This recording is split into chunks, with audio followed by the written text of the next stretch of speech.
114 milioane, fraților. Că am făcut și o bubiță cu ea în ulterior, ceea ce n-am apucat să vorbesc despre ea. Uitați-vă aici frumos cum arată în premieră. Peste 100.000 de kilometri cu plăcuțele ei originale din fabrică. Exact. Vai de capul meu. Dar merge cam tare mea, ești nebun. În cazul în care dai pe full self-driving, poți să te pui pe scaunul din dreapta, să o lași pe ea să conducă. Doar că în România nu este legală chestia asta, știi? Și atunci vine Dar aici. giratoriu aici. La giratoriu nu face. Ce ai făcut, Elon Musk? Exact. Hai, vă salut, fraților, eu sunt Răzvănel și am revenit cu un nou episod din Brebu Cars și alături de mine l-am pe Andreas. Te pup, Răzvănele, te pup, mersi mult de invitație și am Eu îți mulțumesc din suflet că ai acceptat și ne încânti și pe noi cu bijuteria aceasta. Ideea e în felul următor. Toată lumea știe, sunt fan BMW de la înrăit. Am fost mai hater, recunosc, în trecutul meu cu Tesla. Ziceam eu că e ștecher, umblător, că trala nu știu ce. E un frigider umblător, bine, acum e un frigider portocaliu. Scrieți voi în comentarii dacă ați mai văzut frigidere portocalii. Dar să știi că mergând și văzând și eu pe la unul și pe la altul, bă, mi se pare că e super practică și aici aș vrea să-ți dau ție o pasă și să-mi spui, se simte, frate, la bani și la consum? Că ăsta e primul lucru, e întrebarea. În primul rând depinde ce faci tu cu mașina. Uite, eu de exemplu sunt extraordinar de dependent de mașină și când spun că sunt extraordinar de dependent de mașină, îți spun, de exemplu, îți dau așa ca idee, astăzi sunt trezit la ora 9 de dimineață, este ora 19:25 în momentul de față, am făcut 185 de kilometri cu mașina. Adică eu merg foarte mult cu mașina, având în vedere faptul că am de 6 luni de zile, am făcut 30.000 de kilometri cu ea, de 5-6 luni de zile, ceva genul, am făcut 30.000 de kilometri cu ea. Stai că avem aici probleme tehnice, ne mai bate senzorul, dar nu e problemă. Se simte la buzunar la modul, bă, da. simți că nu te mai duci și alimentezi și Fii așa? atent, hai să facem un test. Am telefonul în mașină să vă arăt cam cât am economisit din punct de vedere. Am calculează, de exemplu, dacă ar fi fost să bag benzină sau motorină, Băi, ești nebun, face calculul la ăsta? prețul care e acum. Eu sunt mai țărănuș, nu știu cu Tesla, Fii atent, recunosc. în ultimul an, da? În mod normal, aș fi cheltuit pe benzină 11.398 de lei. 114 milioane, fraților. Exact. Mamă, 114 Adică am economisit 7.800 de lei, îmi spuneți cât am economisit. atâta ar fi fost diferența curent combustibil. Și am încărcat în 4.500 de kW cu 3.600 de lei. Adică n-am mai cheltuit 11.000 de lei cât ar fi trebuit să consum. Și îmi spune, de exemplu, prețul per benzină. Cât este litru în momentul de față, luna curentă, luna nouă, 2024. Cam bine, ce ai? Se simte la buzunar. Asta a fost întrebare de muritor de rând cu motor termic. Că te duci, bam, bam, ai făcut full-ul, te uiți că în 3-4 zile s-a dus. Bă, da, dar uite și care e chestia. Tu, de exemplu, te duci, să zicem, la un drum mai lung, nu știu, te duci București, Germania. Habar Ok, n-am Germania. ok. Te duci într-o vacanță. Eu poate stau o jumătate de oră să încarc, depinde. Dacă mă duc la faci, chiar stau 15-20 de minute, dar tu te duci, e rapid, bagi e rapid. repede, ai plecat. Știi, adică nu stai ca mine. În schimb, eu să mai calcula cu timpul, adică la modul încerc pe cât de mult posibil să îmbin exact utilul cu plăcutul la modul. Eu dacă mă duc la cumpărături, n-am așa la încărcat. Știi, adică la modul fac în așa fel încât să nu mă duc să am un timp mort, stau, nu știu, o oră stau așa lângă mașină să văd dacă se încarcă, am treabă. E chestia în sincron, faci două Exact. lucruri în același Ori timp. mă duc seara înainte să mă duc acasă să mă culc, las mașina la încărcat, mă uit la un Netflix, că asta e mișto, că mai mă bag în parcare, mai opresc ce undeva, tare. mai ciresc o oră, gen, stau și mă uit la... Dacă, de exemplu, e foarte sănătos pentru mașină să o încarci la 50 kW, gen mai lent față de fast charge. Sau acasă. la Probabil 11 cu timpul kW. deteriorează bateria. Clar. Care de range-ul, cum e și la mașină, se uzează, nu știu, să Adică la tu mașină. vezi, e vizibil că ai încărcat o full și ai range-ul Exact. mai mic față de cât îl avea cu nu știu cât la timp mașină, când era dacă o bateria. cumperi nou-nouță, ai undeva, să zicem, la 500-600, depinde range cât are mașina. Hai 625, de exemplu. Peste un an, poate e 620. Ați văzut 5 range, gen. Și așa se deteriorează bateria, cam asta e cursul bateriei, gen. Ok. Deci ca sănătatea bateriei la iPhone, mai pe scurt. Exact. Și eu am fost fan BMW, eu am avut doar BMW-uri până acum. Adică la modul îmi plac foarte mult Ce BMW-urile. BMW mișto ai avut? Am avut seria 3 GT, am avut un F10, am avut un G ceva, F10. bă, frate, G-ul ăla pe care l-am luat de la un prieten G, i-am zis G30? lui, G30 că am avut și zic, cred pentru că l-am luat foarte rapid, la modul, azi am luat-o, am ținut-o vreo 2 luni de zile, am mers cu ea, dar era foarte modificată mașina, gen, nu avea absolut nimic, la modul ce spun modificată, inclusiv interiorul avea borduri digitale, volan, un alt volan pus. Avea un volan de facelift, Andreas mi-a arătat pozele, băi, era volanul ăla frumos, sexos de facelift, cu padele, cu emunul, cu nebunii, la făcută frumos. Era altceva față de un GT10 normal. Știi ce nu te-am întrebat? Te rog. Iartă-mă că te întrerup. Câți cai are asta? E aia nebună 510, Frate, fii 513? atent, asta este chestia, că eu în momentul când am cumpărat-o, că am luat de la Matei Teodor, mi-a zis că Ok. are 500 de cai, 500 de cai. Ia auzi, deranj de la BMW. Cred că s-a A auzit și pe cameră. verificat el de unde a luat-o, cu actele și așa mai departe, și care avea 500 și ceva de cai, 500 și un pic, habar n-am, 500 și puțin. Din punctul tău că ai condus-o mult, adică 30 ceva de mii, sunt Nu mulți se kilometri. compară cu Sunt multe 500, nu? Că ai mers Bă, cu frate, mașini da, puternice. adică la modul și am- cuplu instant. S-a întâmplat în Germania când m-am întâlnit cu o mașină în paralelul meu pe autobandă. S-a întâmplat să am un Porsche lângă mine care el cea care vă 40 ceva de cai și în momentul când am accelerat până pe la 140, eram în fața lui și venea și el după aia din spate, dar N-am mai am avut pus 400 de frână. cai, N-am după mai ce avut accelerat. 400 de cai, știi? Cuplu instant, mă, bă, e o chestie foarte mișto treaba asta cu cupul instant. El a crezut că Foarte e tot Porsche. El cum ar veni, era în fața mea și cum am dus lângă el, îmi face semn pe geam. Și după aia face I like your Porsche și zic, bro, this is not Porsche, brother, știi? În fine, eu sunt foarte mulțumit, frate. Eu unul personal sunt foarte mulțumit. Îți mai e BMW-ul? Bă, Eu sunt de momentan părere că BMW-ul e ca iPhone. Odată ce l-ai avut, intră în sânge. Corect. Părerea mea personală. Momentan nu, dar zic și de ce nu. Pentru că, momentan spun, zic asta pentru că nu mă încurcă mașina asta. Când o să ajunge să mă încurce, nu știu, o să am de făcut drumuri lungi, o să fiu plictisit total, să stau să încarc sau să așa, ok, atunci zic, bă, frate, pierd timp, nu știu, mă duc într-o vacanță, fac 12 ore pe drum și 6 ore să încarc. Păi atunci nu mai rentează, știi? Da, dar atâta timp cât mă învârt în București și pentru mine este mult mai facil, nu știu, e o mașină mult mai, nu știu, comodă. Se pliază pe cerințele tale. La modul, nu fac schimburi de ulei, nu mă costă absolut nimic mașina. Și acolo se cunoaște la buzunar, sunt Foarte sigur. mult, Adică foarte ai niște plăcuțe, niște anvelope și ai terminat povestea, niște articulații și Bă, eu aia e. sunt genul mai așa, adică la modul încerc să-mi calculez pe cât de mult posibil toate finanțele, zic așa. Păi și așa e bine, frate. Și la modul mă gândic, bă, frate, de ce să iau un BMW, mai bag 150 de euro pe săptămână combustibil? Sau uite, de exemplu, când am avut 3.0, care îmi consuma 20 în oraș, adică la modul mergeam 3 zile cu un full. La 3 zile cu un full băgam undeva la 600 de lei, 500 de lei pe săptămână într-un Poate chiar full. un pic mai mult. Poate Dacă chiar mai mergeai mult. mai Depinde sportiv. când mergeam, uite, de exemplu, dacă mergeam 200 km, deja ai plecat jumătate de rezervor. Lar, plecat jumătate de rezervor. Și acum la fel mi-a plecat și mie acum jumătate de rezervor, doar că la mine un full e 75 de lei. Doar dacă nu te doare sufletul. Gen, nu i-ai mai scos pe spate, îi zici bam, bam, bam. Exact, 75 de lei un full și merg 507 de km, zice mașina, 550, dar eu Și merg... real cu tripul, că Bă, bănuiesc că ai real, măsurat. da, clar am măsurat, am mers în București și 425, am mers și 460, am mers și 300. Foarte sportiv, bănuiesc Da. că atunci când ai drumul la aer condiționat, nebunii imediat Da, scade vara, range-ul, vara. că na, sunt consumatori Da, și da. nu ai motor Vara termic. mergi mai greu, makes zic sense. așa. Uite, poate dacă vrei să mergi cu ea, să vezi tu cum Da, funcționează. viața mea, cum să nu, să rămâna din suflet. Dacă- Hai să mai povestim un pic ce ai făcut tu la exterior, că bă, e foarte fain că-ți ia ochii. Primul Bă, da. și primul lucru pe care eu l-am văzut, am scăpat fraților de ăsta, culoare Bă, spate la fel, să știi. și bă, spate e la fel? La fel. Șmecherie, ce Dar spune-mi cum ai ales culoarea asta, pentru că e foarte faină, mie îmi place Bă, frate, culoarea asta a fost alesă de Imogen într-un vlog. Eu am Ia vrut să-mi uite. culandez mașina, adică asta mi-a fost dorința mea de când mi-am luat-o. Am zis, bă, albă așa era prea frigider. Ea la prea... bază e albă. Ea la bază e albă. Păi se și vede dacă le Se ținem vede așa pe un la pic ușa. încheieturi și pe la Hai să muchii. vedem încheieturile. Adică mașina la bază ea a fost albă. Da, nu e problemă, că uite, se colantează, se face ușor, ușor, frumos, ce se trebuie. colantează, nu este niciun fel de așa, adică la modul eu nu sunt genul, bă, frate, dacă nu găsesc o mașină pe culoarea mea, nu mai cumpăr sau nu. Nu, frate, pui un colan pe ea și treci. Customizezi. Și am văzut că ai mai pus chestii foarte mișto. Niște praguri de la Maxton și haideți să vă arăt cel mai tare prag de pe la Maxton de pe partea asta. Că am făcut și o bubiță cu ea în ulterior, ceea ce n-am apucat să vorbesc despre ea. Uitați-vă aici frumos cum arată în premieră mondială. Avem tobele. mare bubuitură pe care am făcut-o zilele trecute, acum 2 zile. Da, e reparabilă. Tot, da, e reparabilă, cu tot cu prag. Pus în dreptul meu o bordură, nu știu cum s-a nimerit. S-a cum a spawnat și făcut. acolo. Aici mai dat cineva cu o ușă, dar tot la fel. Se schimbă astea. Vrei să spun ceva? Bine că nu-i vopseaua, că un colantimeat îl Bă, cred că e înlocuiești. și vopseaua, sincer. Zici tu? Nu, viața mea, e adezivă rămas de pe colan. Zici? Da, Ah, și de-aia se bombă. simte așa. Bă, și văd că ai pus și pe față Maxton. Da, și aici Maxton tot la fel, bă, da. Tot chitul e de fapt Maxton, și eleronul și tot, nu? Tot chitul. Dacă mă întreb pe mine acum, eleronul ăsta îl are un băiat identic, nu e Maxton, e identic, a dat pe el 300 de lei și am dat pe el 1200 sau 1100. Și e cum la e? fel, identic, bă, identic. Ai pus brandul, a sărit prețul. Că, Da. na, despre asta e vorba. Lipul ăsta mi-a plăcut foarte mult, că are așa un design 3D, zici că e în două, cum ar o veni. face mult mai agresivă. Bă, o face față de cum arăta ea stock, poate dacă Exact. găsești Tesla stock, să pui aici.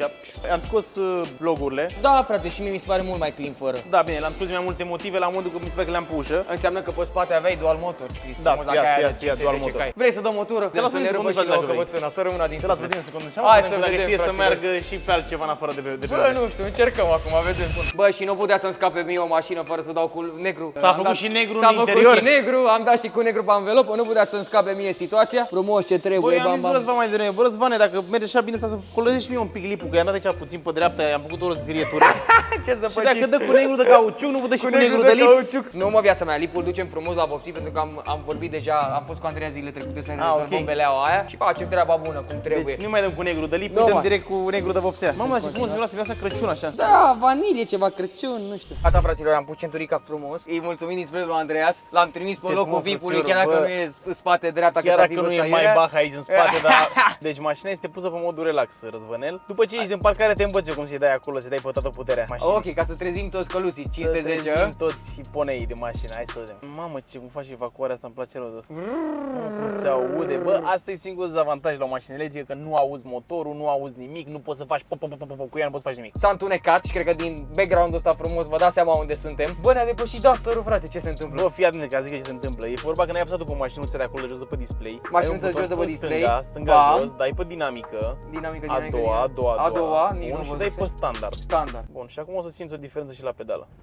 Opa. Nu, stai, mă. A plecat pedala singură. Bă, dar știi ce mi se pare interesant? Văd că atunci când iau piciorul din gaz, gaz între pune frână ghilimele, singură. are frână de motor. Și asta e chestia, că nu se mai uzează absolut deloc plăcuțele de Plăcuțele. frână. Deci din nou, după ce că faci economie și bam bam la consumabil, ai economia economiei, cum ar Da, veni. economie inclusiv la plăcuțele de frână. Mie mi s-a spus că poți merge peste 100.000 de kilometri cu plăcuțele ei originale din fabrică. Bă, ești nebun, Asta în 100.000. cazul, bine, poți să mergi și 200.000. Asta în cazul în care te obișnuiești cum au eu, de exemplu, pe oraș, nu pun frână absolut deloc, pentru că doar la pericole O lasă iminente. curgă, nu? O lasă curgă, da, când dau seama când trebuie să iau piciorul pe frână și la semafoare și la astea. Ca să simți toată puterea mașinii, deci asta așa e la Tesla, din ce am înțeles, sau la mașini electrice, trebuie să-i dai, nu acalci ușor, îi dai șut, gen, până în fund. Iei piciorul de pe accelerație și o lași după aia, apeși tare, gen, până la fund, tare.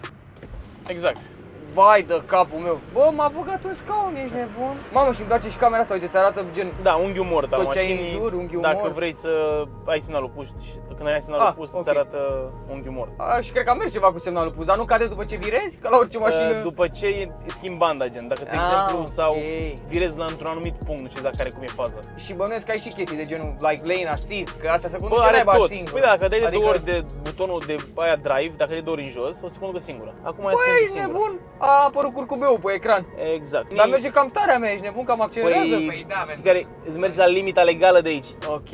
Ai o cameră în mașină, uite, zice, rotiți ușor volanul, că vede că n-ai mâna pe volan. Și să rotești ușor dacă nu te penalizează la un moment dat. Ca să Gata. simtă ea că sunt aici, Ca să simtă că ești sunt acolo, on. că nu dormi. Pentru că chestia asta e o chestie safety, pentru că te simte pe scaun. În cazul în care dai pe full self-driving, poți să te pui pe scaunul din dreapta, să o lași pe ea să conducă. Doar că în România nu este legală chestia asta, știi? Și eu ca să fentez chestia asta cu rotiți de volan, ce fac? Bag mâna printre volan și stau așa, gen, pe autostradă. Bag mâna printre volan și stau acolo, ca să simt o greutate pe volan. Și atunci, bine, Dar aici, giratoriu aici... la giratoriu nu-l face. Ce ai făcut, Elon Musk? Giratoriu nu-l face, că n-astea nu place Să-i giratoriu. pus mașina, om.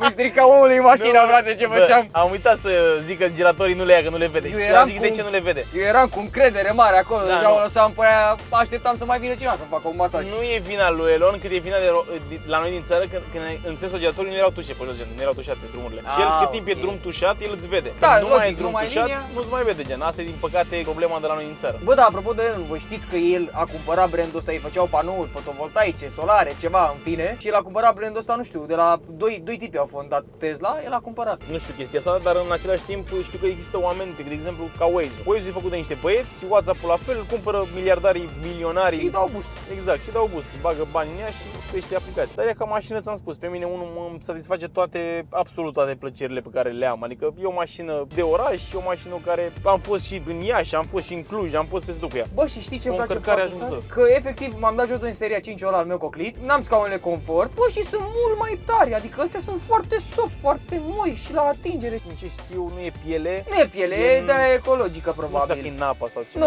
e de aia ecologică probabil. Că na, cu salvați planeta, cu Exact, nebunii. exact. Dar oricum vrei să spun ceva, internetul e gratuit, mă? Bă, frate, da, adică eu la modul am de 5 luni de zile și nu mi-a Știam că se cerut. plătește din an în an sau ceva de genul. Eu când am abonament. făcut contul la Tesla și tot am primit, adică tot de gata, nu am primit, nu mi-a zis să plătesc ceva, e pe Starlink nelimitat din ce știu, are nelimitată, chiar asta mi-a spus și Andrei, care e mașina internetul ei, adică unde se face absolut nimic. Acum am 5 luni de zile, nu m-a băgat nimeni la plată, nu știu, după un an. Da, Adică alea, a fost încălzirea complicat. în scaune și nebunile Astea le am, deblocate. da, încălzirea, Cam am înțeles tot, că și acolo abonament. inclusiv boxele alea premium gen, niște boxe premium cu Twitter și tot subwooferul ăla din față, sau de foarte mișto, adică la modul chiar e pe muzică, chiar e tare. Cum te obișnui fără niciun buton? Că asta mi se pare destul de dubios. Băi, la început mi-a fost foarte greu, dar nu mi-a fost greu neapărat de butoane, nu știam cum se dau avarele, frate. Băi, eu am văzut, n-am să te mint, Da, uite-le aici. ai văzut, Dar da. pentru un șofer de BMW e nasol să ai avarie aici, ești După aia nebun. varianta Vanda, știi care e faza? Fii atent, nu te Nu. uita și apasă. Uite în stânga, nu știu, de avarii. Așa. Așa? An emergency call has been Exact! Vezi, la asta mă Hai în refer. față. Ai două butoane sus acolo, printre care și butonul de urgențe și Mamă! sună la poliție, frate, și se Mamă! întreabă. Bună ziua, ce urgență? Ai pățit? Da, Ai da, am pățit? pățit-o, frate. Dar lasă că am pățit-o așa, am pățit-o să se buguiască, să nu pot să le dau decline. Gen. Mamă! Și mi-a sunat și mi-a răspuns Stai, chiar domnișoară, că domnișoară, sunt de acolo, zic, doamnă, butonul a apăsat accidental, și că am înțeles o zi frumoasă și se face... Sigur n-am spus nimic, da? Și zic, 100% sunt. Asta e chestia, știi? Dar uite, e tare că, Doamne ferește, în caz de accident și accident grav, sună automat. Doamne ferește, da. Dă localizare, îți dă absolut tot. Bine, astea au mai multe mașini, nu doar asta. Adică aveam și eu pe 2014 aveam. Și pe F10 mi se pare că s-a Da, pus da. și pe mai multe mașini. Și cum te obișnuiești cu tableta? Mamă, frâna aia de motor s-a pus mașina singură. Da, asta e până te obișnuiești cu frâna, gen. Și la ce mă gândeam? Când accelerezi tare, gen, pui mei 70, 60, 70 și după aia iei piciorul brusc de pe accelerație și pune în frână să nu alunece. Păi îți dai seama că pierde aderența. De la asta mă gândeam, că Ai ea pune grijă. frână brusc. Cum o să fie în iarnă, când o să fie zăpadă pe jos, floșcăială și o să trebuiască să pun frână, să iau piciorul de pe accelerație, practic, gen, să las mașina să curgă. Că tot ai pomenit de iarnă. Tu n-ai trecut acum cu ea până iarnă, cu ai doar de 5 luni. Exact. Dar, spre exemplu, când e mai frig afară, îți scade bateria mai repede? Băi, eu am prins-o acum 6 luni de zile, fix pe la începutul verii. Îmi scădea bateria puțin mai repede. Ok. Adică la modul, dacă acum fac 425 de km mers frumos prin oraș și la modul mers frumos ce înseamnă? Fără aglomerație de multe ori. Adică la modul ei și un mers frumos, să nu dai în mașină mai tare, să nu accelerezi prea tare pe accelerație și așa mai departe. Am mers 425 de km în București. Dacă, uite, când era frig, și acum nu zic cu 100%, eu zic cu 80% cât merg. Cu 80%, pentru că încarc până la 80%, pentru că vezi, Doamne, bateria dacă mergi cu ea daily, trebuie să încarci până la 80 ca să ai o durată de viață mult mai lungă. Și tocmai pentru chestia asta, eu încarc la 80% și cu 80% mi-apare cam undeva la 380 și ceva range, 390. Și merg și 300, pe frig am mers 250, 240 minim, dar am mers și 180. Păi îți dai seama cât de sportiv ai fost. A fost primele zile în care am luat-o și m-am mirat că am zis, bă frate, de ce o încarc în fiecare zi? Păi, O oare de ce? încărcam în fiecare zi, frate, gen, la modul Dai azi o seama. încărcam, mai veneam mâine, mai scădea la 40%, mă speriam, o încărcam. Acum, de exemplu, merg cu ea până la 10%, 5%, m-am obișnuit că știu cât ține bateria, știi? La început mi-era frică, frate, când cădea de la 80, când o încărcam practic full 80%, când o lăsam și vedeam cam 30, mă panicam, nu, trebuie să încarc. Bine, știi care e chestia tare? Uite, de exemplu, dă-i în jos acolo pe chestia aia și dă-i pe navigare și pune de exemplu de acasă. Uite, Amit Kebab la fratele Dima. Și ți apare fenda, ți apare acum, eu am cât a stat bateria? 40. 40, mi-apare că ajung la Meat Kebab cu 31%. Ok, deci consumul 1% pe 3,9 km și ajunge în 9 Asta minute. pentru că ești în București și vezi, Doamne, el ți-a... Acum depinde și cum mergi, că de exemplu el zice în cel mai rău caz cu cât ajungi. Ok, deci el îți dă acum pe omorât, pe brutal, Cum ai mers pe tu dale. până acum, gen? Adică ea ți-a, de când ai pornit-o ultima oră, dacă mergi în Ok. stilul ăsta până la Dima, o să ajungi cu 39%. Adică n-ai cum să rămâi fără baterie, frate. Nu, La asta mă Da, ai refer. fost la limită vreodată să fie aproape descărcată? Bă, 5%, 3%? am ajuns la țară, da, am ajuns la țară cu 2% baterie. Mamă. Dar la modul știam că o să ajung cu 2%. La modul nu m-am dus, m-am aventurat eu de Și nebun. acolo aveai unde să o încarci. Acolo am stații de încărcare acasă. Gândește că inclusiv atunci când am rămas în pană, practic, știam că o să rămân în pană și că știam cât o să ajung. Adică mi-am pus pe Waze, a trebuit să mă duc de la aeroport, că era în întârziere, bunicii mei au venit în țară. Trebuia să mă duc să iau și după aia n-am avut timp să încarc mașina, să mă duc direct la țară. Și am pus de exemplu că pot să mai multe locații. Pe navigare. Am zis, bă, dacă de aici, din punctul în care sunt, mă duc la aeroport, din aeroport la țară, cât îmi consumă? Și spune, de aici până la aeroport ajungi cu 7% și de la 7% până la Ajungi tu la din 3 fața sau acolo, 2 sau... exact, ajung cu 2%. Și fix așa a fost, adică la modul nu mi-a furat Deci- în plus, nici în minus. Deci estimează fix. bine. Estimează perfect, frate, n-ai cum. Dacă te ții după chestia asta și ești un om cât de cât calculat și nu dai în ea să o omori, că știi că n-ai baterie, sau când știi că ai de făcut un drum lung, te mișcă. Bă, frate, am mers pe la ea, sunt 380 km mi se pare până la ea. Și ai mai dat, că e drum întins. Și am ajuns, da, dar n-ai autostrăzi. Da, Deloc. n-ai autostrăzi, Mergi prin da. tot felul de sate, orașe și așa mai departe. Dar am plecat cu 100% din București, am ajuns la Iași cu 20%. 20% mai înseamnă încă 100 range. Deci practic făceam 480 km cu un full. Și mers Și probabil și bagaje, mai multe persoane în bine, mașină. 5 persoane în mașină, 4 persoane în mașină și bagaje full. Și bagaje inclusiv în bărbajul din față și bagaje din spate. Dar uite, acum am prins șmecheria. Că gen, nu trebuie să iei neapărat piciorul de tot din gaz, trebuie să o lași ușor că ea frânează și când Da, te da, apropii, da. ai lăsat-o. Că eu ai văzut, Exact. eu v-am pus în nas de câteva Dacă ori. îi că am dai luat... drumul gen brusc, Da. dar ea dacă îi lași Uite, lin acum am așa, lăsat-o, s-a oprit mașina 0 km. Bă, vrei să spun ceva? M-aș putea obișnui cu chestia asta. bă, e tare, e ca o jucărie pentru oameni mari dacă te joci cu ea gen așa pe boost și n-ai, adică la modul te ajută, frate, și în depășiri, că practic, Doamne ferește, nu știu, vezi să depășești și vezi, apare ceva. Exact, apare ceva. Ai putere, frate, deci poți să te bagi pe bani. Într-adevăr, că și eu am fost hater mașinilor electrice, deci Bă, eu am eu zis că, bă, recunosc. frigidere, Eu recunosc că am zis ștecher umblător, îmi pare rău. Am zis ștecher umblător Bă, mult frate, timp. nu, că și eu Mult sunt timp. hater și am fost hater pe mașini electrice, inclusiv chiar dacă mi-am luat o mașină electrică. Știu că de multe ori nu e practică când ești pe grabă, frate. Adică la modul dacă tu acum sunt super obosit, dar toată ziua am avut treabă și mâine am iar treabă și să mă duc acum să pierd o oră, să mă duc să o încarc, păi deja mi s-a dus toată chestia, știi, nu mai am niciun chef de nimic. Adică Da, la la modul- conexezi, exact cum ai spus tu, conexezi Da. cu ceva ce ai de făcut și timpul Exact. la mașina se încarcă, tu îți mai faci din treburi și toate lucrurile sunt bune. Fraților, după tura asta nebună, îi mulțumim din suflet lui Andreas. Îți mulțumesc că m-ai plimbat în siguranță pe străzile din București. Nu că n-ai știut să conduci așa greu prin București. Bă, cratere, într-adevăr. Cratere. Am zis, fraților, să închem și noi de aici mai schimbăm puțin view-ul, foarte șmecheră parcarea oricum. Din nou, mii de mulțumiri lui Andreas. Ne vedem data viitoare cu și mai multe mașini. Tac, sunați!